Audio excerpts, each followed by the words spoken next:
Pharma industry इतनी बड़ी है कि देयर इज नो लिमिटेशन.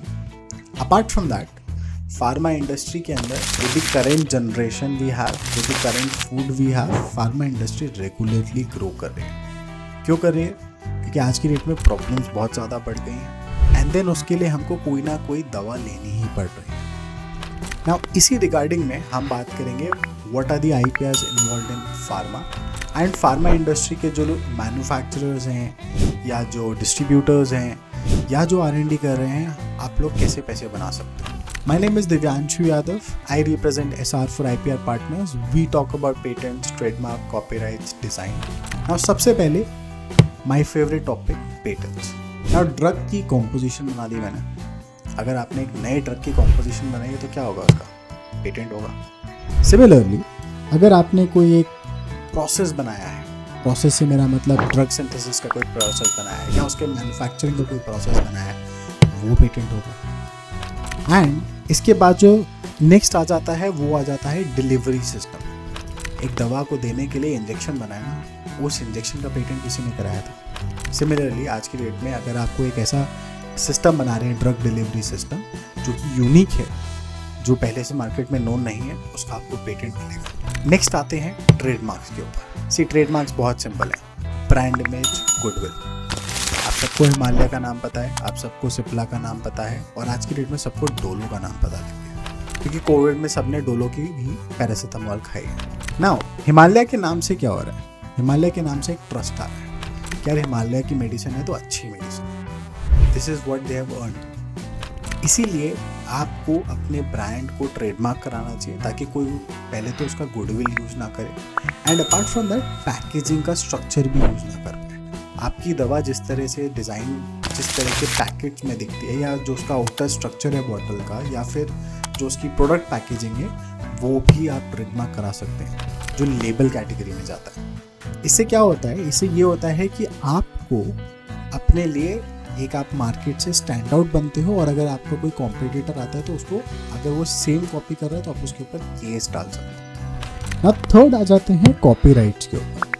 ना कॉपीराइट्स क्यों इंपॉर्टेंट है फार्मा इंडस्ट्री में? पहली चीज़, आपका जो मैनुअल होता है, जैसे मैंने बोला कि आपने पैकेजिंग बनाए, लीफलेट्स बनाए, इंस्ट्रक्शन मैनुअल्स बनाए, वो सारे के सारे कॉपीराइट होते हैं. एंड अपार्ट फ्रॉम दैट, जो आप रिसर्च कर रहे होते हो, जब आप उसको एक आर्टिकल फॉर्मेट में फॉर्मुलेट करते हो तो आपको उसका भी कॉपीराइट होना चाहिए क्योंकि जो आपने आर्टिकल लिखा हुआ है उसका कॉपीराइट हो जाएगा.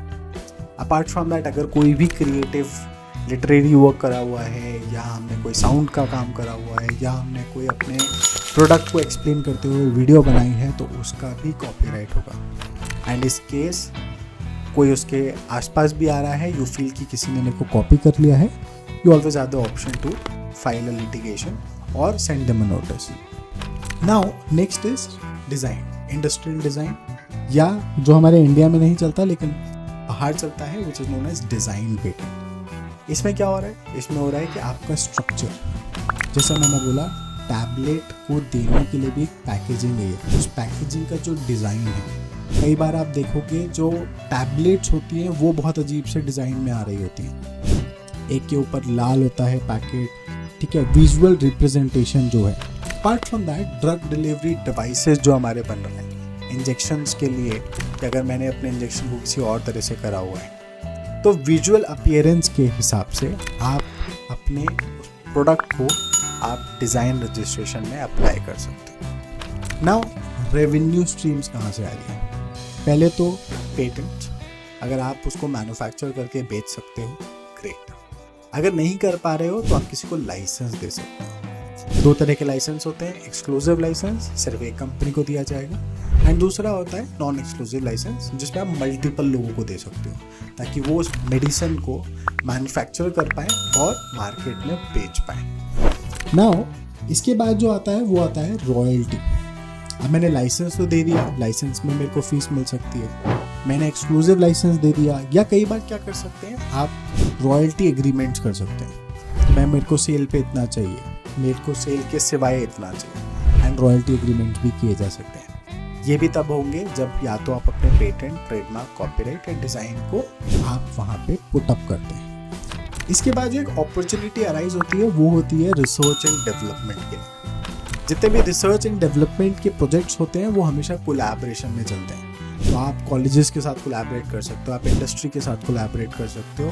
अगर आपने एक प्रोसेस को बना लिया है तो आप उसके लिए इंडस्ट्री के किसी मैन्युफैक्चरर के साथ कोलैबोरेट कर सकते हो, जिससे आप दोनों एग्रीमेंट कर सकते हो। तो ये थी आज के लिए फार्मा इंडस्ट्री से रिलेटेड IPR एंड IPR से कैसे आप रेवेन्यू जनरेट कर सकते हो। जाने से पहले मेरे को ये ज़रूर बता के जाना, फार्मा इंडस्ट्री का जायंट आपको क्या लगता है कौन है, ये कमेंट सेक्शन में ज़रूर बता के जाना। Thank you so much for today.